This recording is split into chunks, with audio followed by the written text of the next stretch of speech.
All right, we'll go ahead and get started. Today we are going over lesson 20 on something called antiderivatives. And if you missed the midterm exam, please let me know. Email me so I can reopen it for you and give you a brand new due date. I probably won't grade the midterm exam until toward the end of the semester, once everybody's completed their final exam. So if you missed the midterm, let me know and I'll reopen it, give you a brand new due date. Uh, so far, what we've done this semester, we've been taking derivatives using various rules. Now we're actually going backwards. Like, say we're given a derivative and we got to go back and find the original function. That is the purpose. That's what an antiderivative is known as. Let me give you a little background information. Many problems require that we recover a function from its derivative or from its rate of change. For instance, the laws of physics tell us the acceleration of an object falling from an initial height, and we can use this to compute its velocity and its height at any time. So we would have to actually go backwards in order to find the velocity and then to find the original position function. More generally, starting with the function lowercase f, we want to find a function capital F whose derivative is small f. If there's such a function, large f exists, it's called an antiderivative of f. Antiderivatives are the link connecting the two major elements of calculus, derivatives, and then what we're going to spend time on the second half of this semester, definite and indefinite integrals. Here's the formal definition. A function large f is an antiderivative of small f on an interval I if the derivative of large f is equal to small f of x. In other words, in layman's terms, we are just really taking the derivative and undoing it, going backwards. The process of undoing or recovering a function capital F of x from its derivative lower f of x, is called antidifferentiation. We use capital letters such as f to represent an antiderivative of a function, capital G, and so forth. Now, when you take the antiderivative, this is the general form right here. It is whatever your antiderivative is plus c. And c represents any constant. Now, let's take the derivative of several terms here, starting with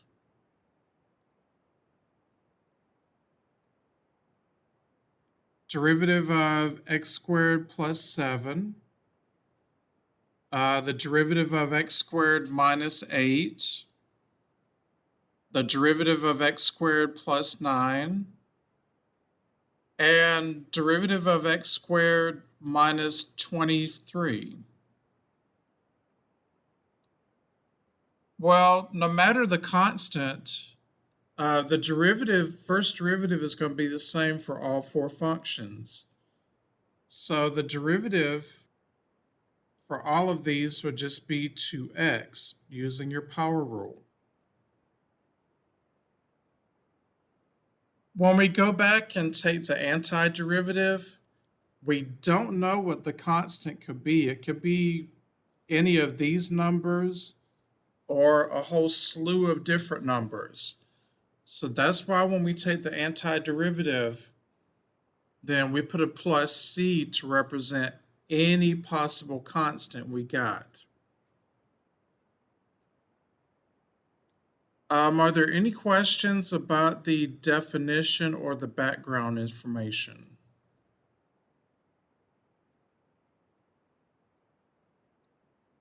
Now, when we've done the power rule for derivatives,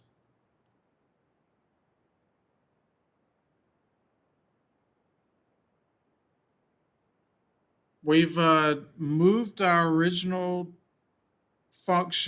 our original exponent to the front,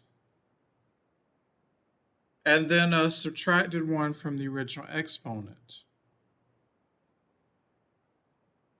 When you take the antiderivative, you're actually going backwards. So instead of multiplying, you're actually dividing.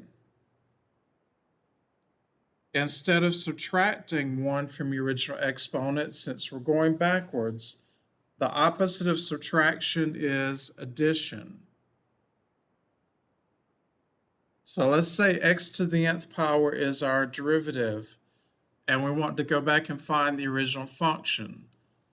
So instead of using the power rule for derivatives, instead of subtracting 1 from the original exponent, you'll actually add 1 to it. You're doing opposite signs. And instead of down here multiplying, the opposite of multiplication is division. So we're going to divide our function by whatever n plus 1 is. Now, anytime you take the antiderivative, you have to include a plus c to represent any possible unknown constant.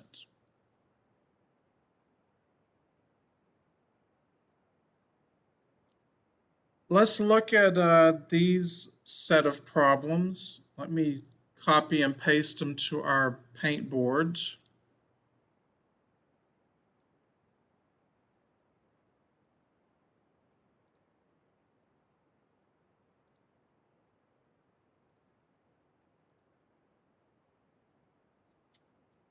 And for each question, we need to find the antiderivative. So all we're doing is taking the power rule and undoing it or going in reverse. So for the first question A, instead of moving the 20 to the front like we normally do, instead of subtracting 1 from the original exponent, we're actually going to add 1 to it. So we have 20 plus 1. Now, instead of multiplying our exponent by that 21, the opposite of multiplication is division. So we're going to divide our function by that new exponent, 20 plus 1. What we end up with is 21 x to the 21st power all over 21. The 21s cancel out, and our final answer is x to the 21st power. And don't forget to put a plus c to represent any constant.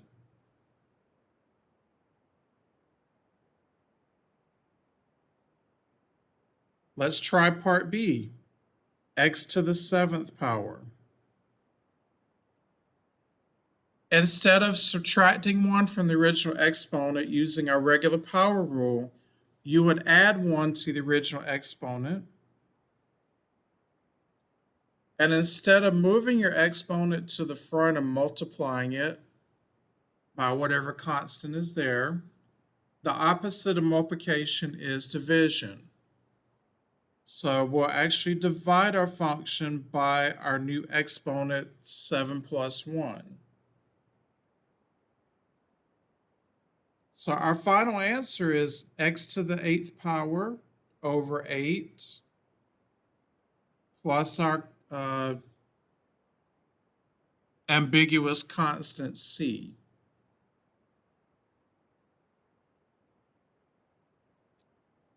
Are there any questions so far before we do the next problem?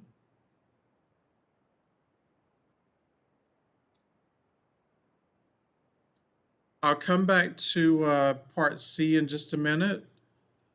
The second letter A, we have g of x equal to 1 over x to the 8th power.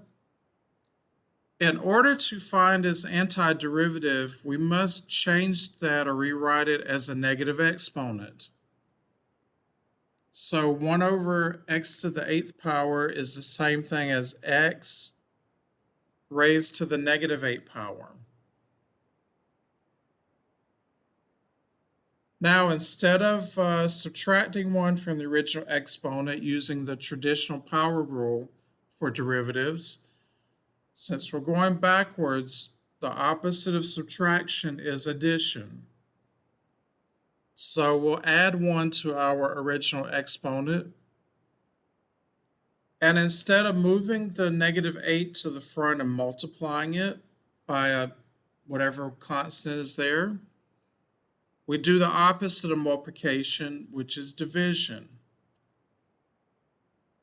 So we put our function all over our new exponent, negative 8 plus 1.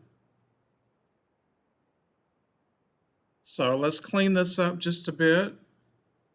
We have x to the negative 7th power all over negative 7 plus our constant c. And because our derivative was a positive exponent, let's make our function a positive exponent also. So the x to the negative 7th power will move down to the bottom. And we have 1 over negative 7, x to the 7th power plus c.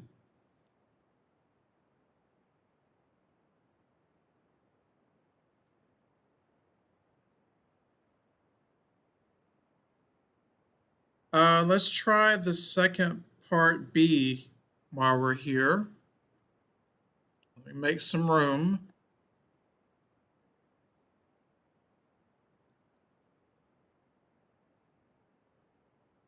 Second part B, we have g of x, our derivative, equal to 1 over 5 x raised to the negative 2/5 power. Probably the best thing to do is use the power rule in reverse right away. So instead of subtracting 1 from the original exponent, we add 1 to it instead. And instead of moving your exponent to the front and multiplying it by 1/5, we do the opposite here. The opposite of multiplication is division. So we'll divide the entire function by our new exponent. Now the 1 is the same thing as 5 over 5. So let's change that.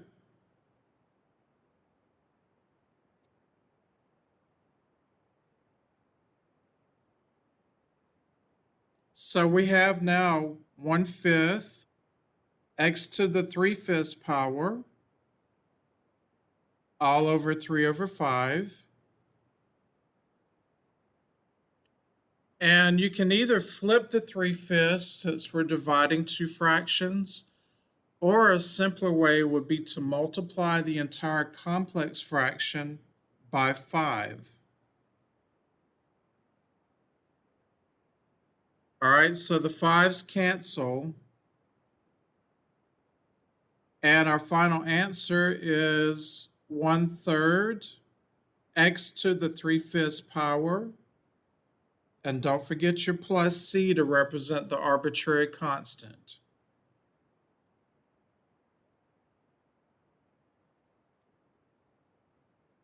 From off campus or here in Warner Robins, did y'all have any questions?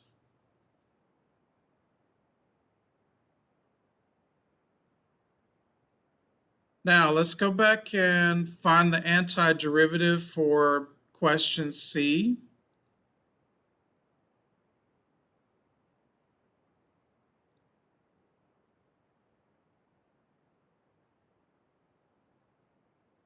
Again, we are reversing the power rule.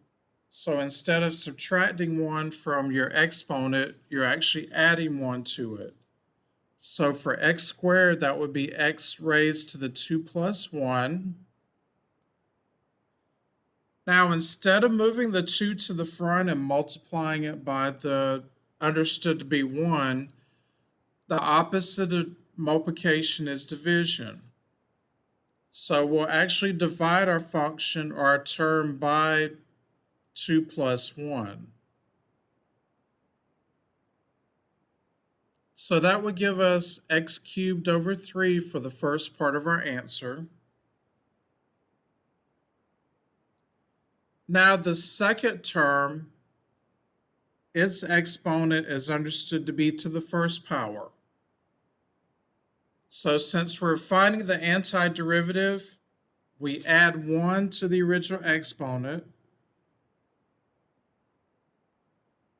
and we divide our function by the new exponent, 1 plus 1. So that would give us 2x squared over 2, or just plain x squared. Now, we hadn't talked about how to find the antiderivative of a constant. The negative 48 can be rewritten as negative 48 x to the 0 power, because we know x to the 0 power is 1. So we didn't change anything for that last term, we just rewrote it a different way. Now we can take the antiderivative by adding 1 to the original exponent. And instead of multiplying like the traditional power rule for derivatives, you divide by your new exponent. So that would be negative 48 x to the first power all over 1. And that is just negative 48x. And the last thing, do not forget in this lesson, because we're taking an antiderivative, you got to put plus c to represent any possible constants.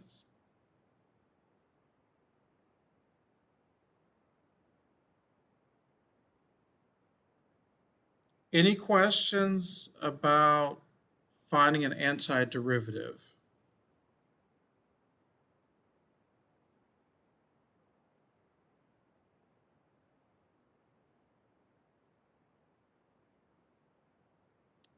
Let's see here.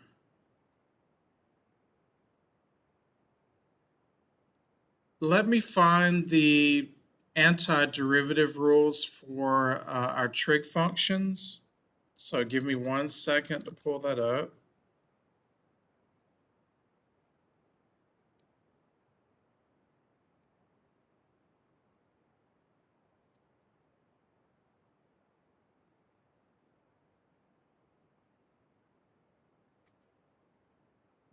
Okay,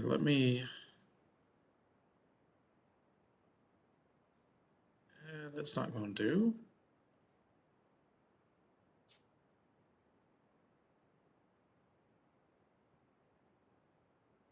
Hold on just a minute. Let me copy and paste these to our whiteboard.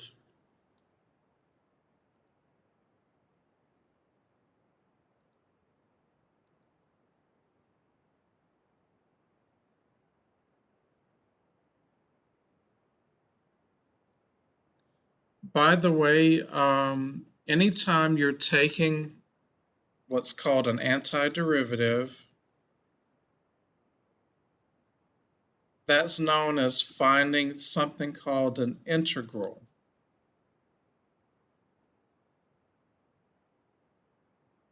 And the integral sign is right here. It looks like a little curly S. So that represents you're taking the antiderivative or integral of your derivative. Now, let me go over each antiderivative with you for the basic cosine derivatives. Starting with the antiderivative or integral of cosine x is sine of x plus c. The antiderivative or integral of sine x is negative cosine x plus c. The third one, the antiderivative or integral of secant squared x is just tangent x plus c. Next one, the integral of secant x tangent x is equal to secant x plus c. The next one, the integral of cosecant x cotangent x is equal to negative cosecant x plus c. And then finally, the integral or antiderivative of cosecant squared x is equal to negative cotangent x plus c. So these are the basic trig integrals or antiderivatives.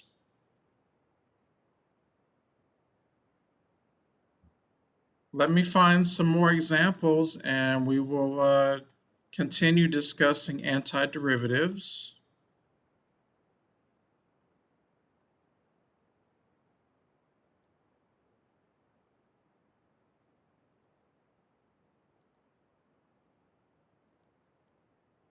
All right, let me copy and paste these onto our whiteboard.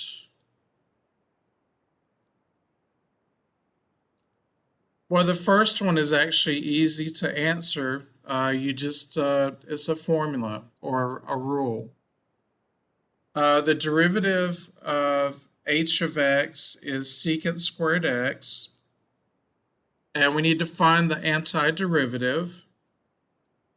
So, quite simply, the antiderivative of secant squared x is tangent x, and don't forget your plus c.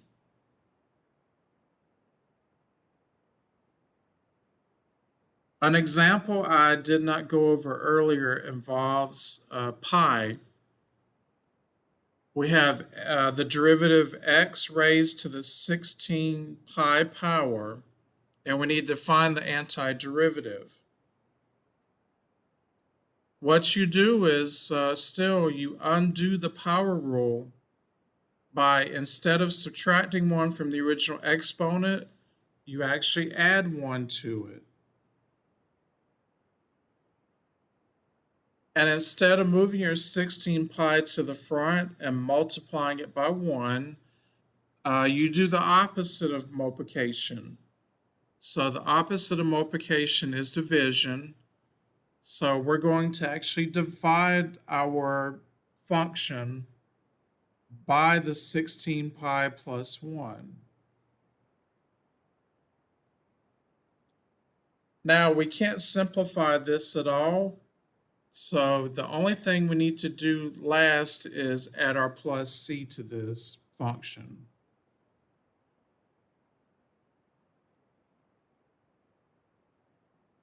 Are there any questions about the trig antiderivatives?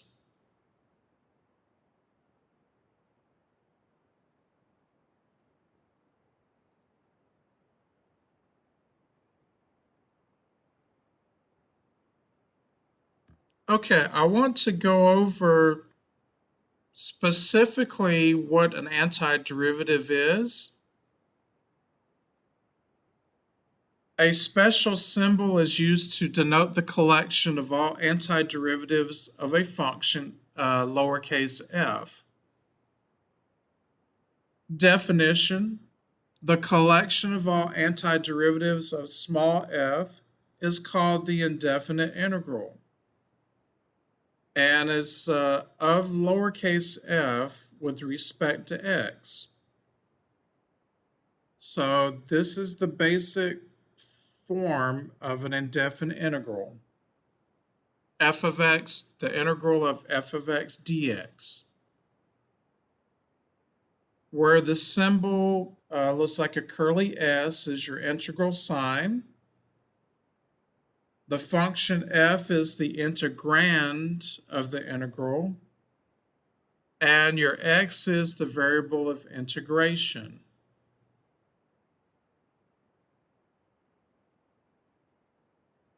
And the dx, let me explain what that means. The dx is after the integral sign in the notation we just defined, the integrand function is always followed by a differential to indicate the change or variable of integration. So it just means change in your given variable.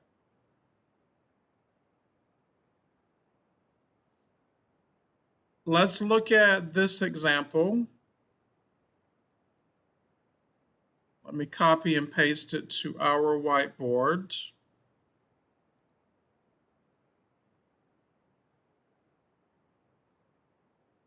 Find the indefinite integral of 8x plus 3 dx. Now, there's a property of integrals that states if you have addition or subtraction, then you can split your original integral into parts.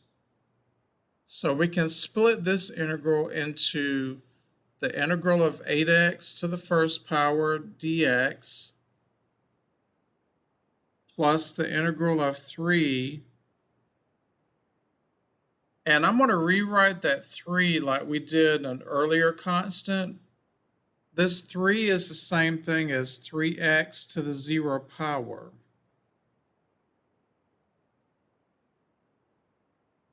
Now we can find each antiderivative by reversing the power rule. So our first one, instead of subtracting 1 from the original exponent, you add 1 to it.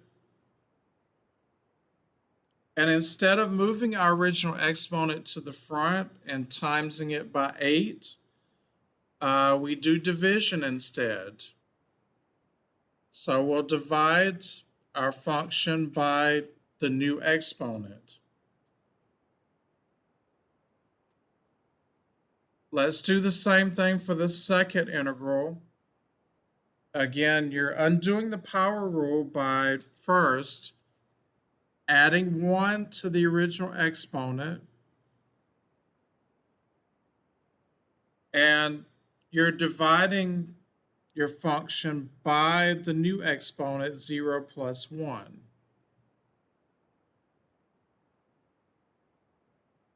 So let's simplify each antiderivative. First antiderivative, we got 8x squared over 2, which is 4x squared. Our second antiderivative, we have 3x to the first power over 1. And that's just a positive 3x. And with indefinite integrals, you always put a plus c to represent any possible constant.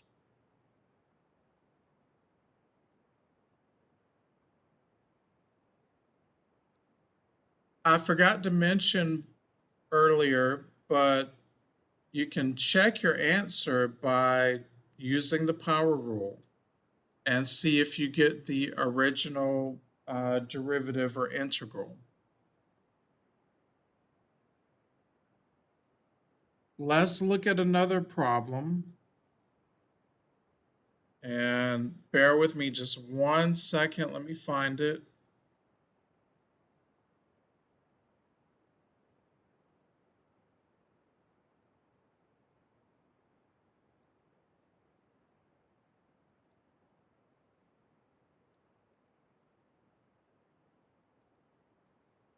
Your letter does not have to be X every single time. It could be a T like it is here. The first step, because we have addition, we can separate this into two different integrals.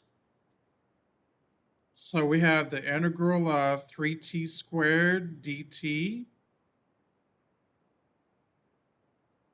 plus the integral of 1/2 t dt.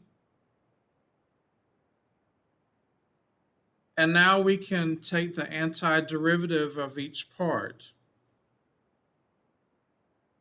We're undoing the power rule once again for each integral. So for the first integral, we will add 1 to the original exponent. And then that's what we'll divide our term by, the new exponent, 2 plus 1.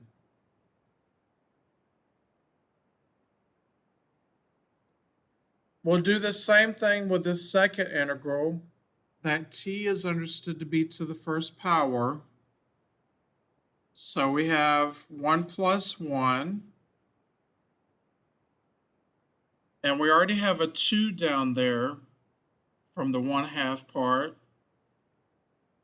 And instead of multiplying, you're dividing now by your new exponent, 1 plus 1.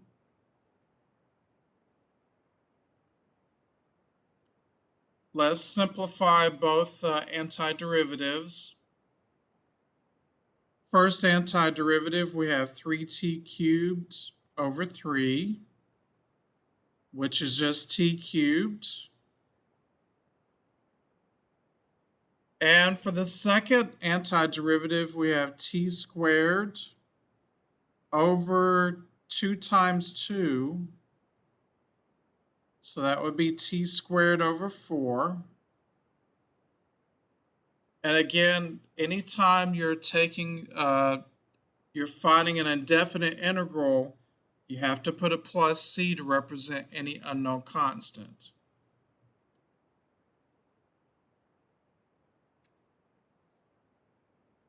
Are there any questions off campus or here in Warner Robins?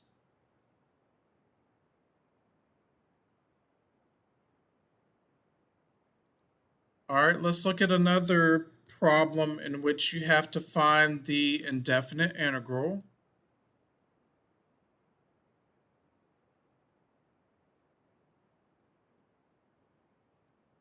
Let's look at one with 3 terms.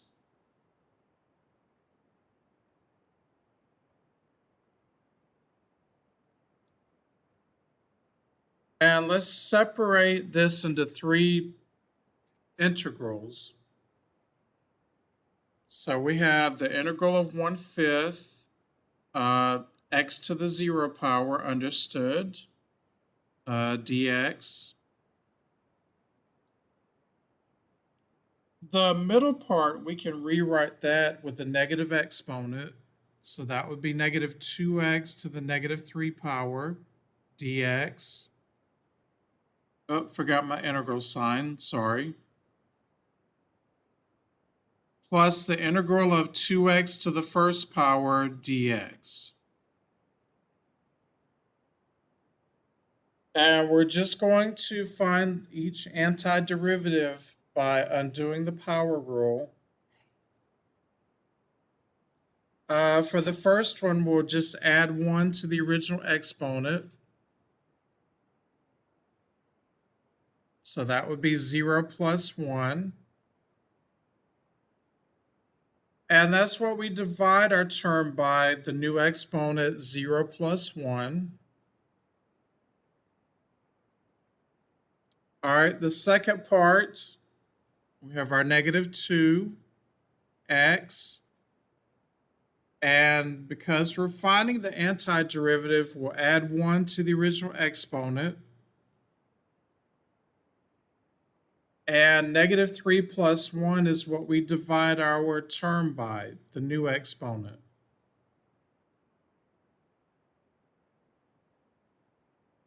And the last part, bring over the 2, and we'll add 1 to the original exponent. And that's what we divide by, is the new exponent, 1 plus 1.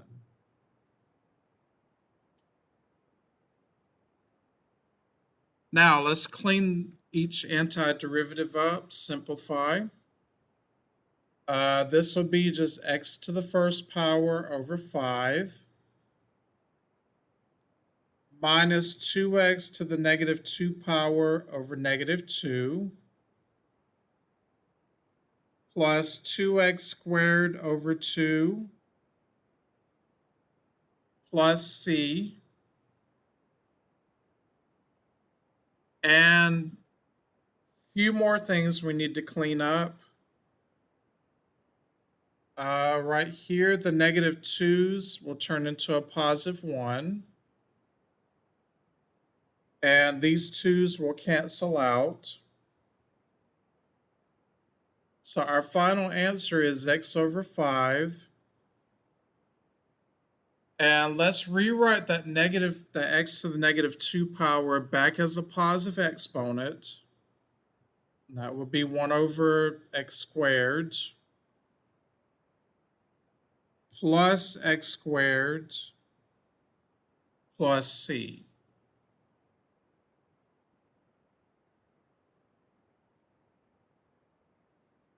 Are there any questions about this problem or antiderivatives in general?